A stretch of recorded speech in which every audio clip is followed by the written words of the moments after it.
Hi songbirds, this is Angie and welcome to my very first Q&A. And for this first Q&A, I have allergies. Allergy symptoms, just love them.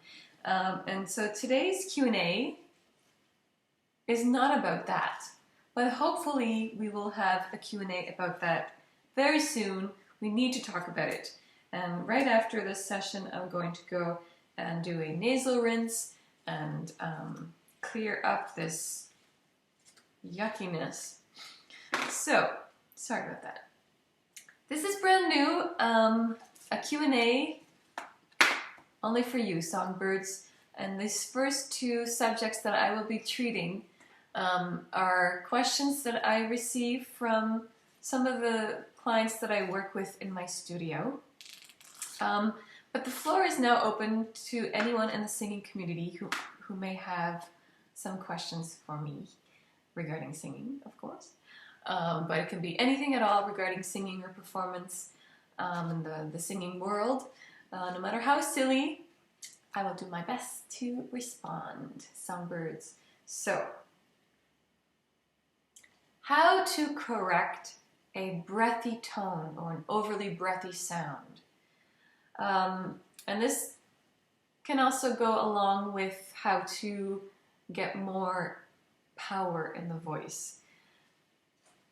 When it comes to vocal fold vibrations, in order to have a really clean, pure sound, we need the vocal folds to actually be vibrating and, touching together when we're singing. And sometimes we're either pushing on the breath too much and the vocal folds are not coming together enough in order to vibrate and in order to make a nice quality sound. There may be other underlying issues preventing the chords from coming together. I'm not going to get into that today, but these ailments, vocal ailments, may be from a precondition that some singers may have, or it could be from nodules, polyps, anything that's getting in the way of the chords coming together to vibrate properly. So again, maybe I'll do a Q&A on vocal nodules or polyps in the future, what that means. But for today, just on a technical basis of how to make sure that our sound is nice and clean when we want it to be.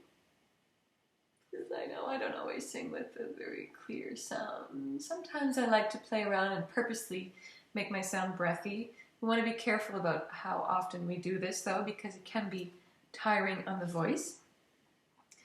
But if we just think in terms of vocal direction, this is something we talk about often in the singing community, just kind of imagining the voice, and we use these visual references because we can't always feel what's happening. We can't always directly communicate what we need to happen to the vocal folds. So we'll speak to the entire instrument all at once with a command from the brain, the emotion of the song, and so on. But when giving a direction for clearing up a breathy sound, you could imagine that your breath flow in a breathy sound is very wide, very large. So for example, it's very breathy. I have a lot of breath escaping. My sound isn't very resonant. It's nasal, yes, because of my allergies, but it's not very resonant. So if I go from a breathy to a more focused, clear sound,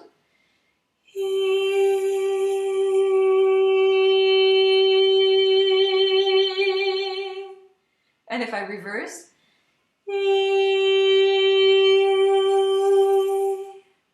so in the breathy sound, I feel like my air is escaping very quickly. It's actually a harder sound to keep going. It's requiring a lot more energy. Whereas the clear sound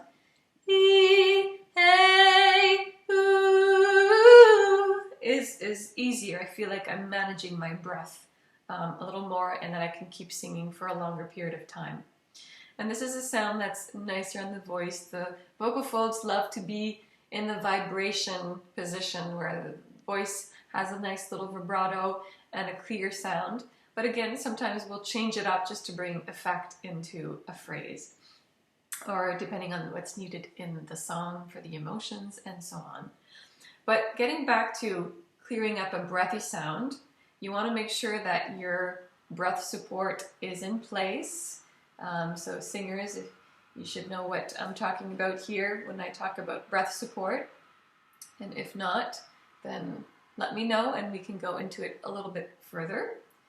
So inhaling and keeping a little bit of resistance so that the inhalation muscles aren't going to completely succumb to the exhalation muscles.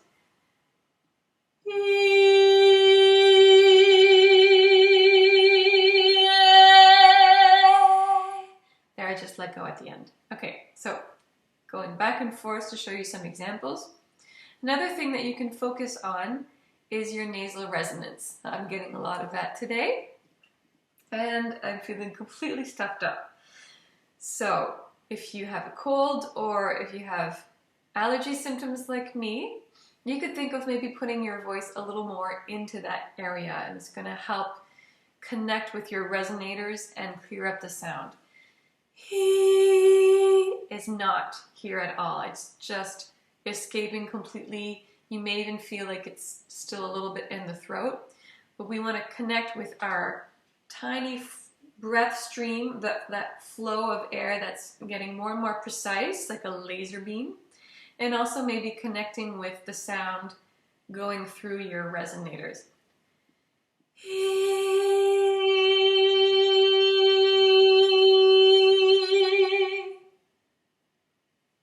So this is a first little peek at going from a breathy sound to a clearer sound, how to correct an overly breathy sounding voice.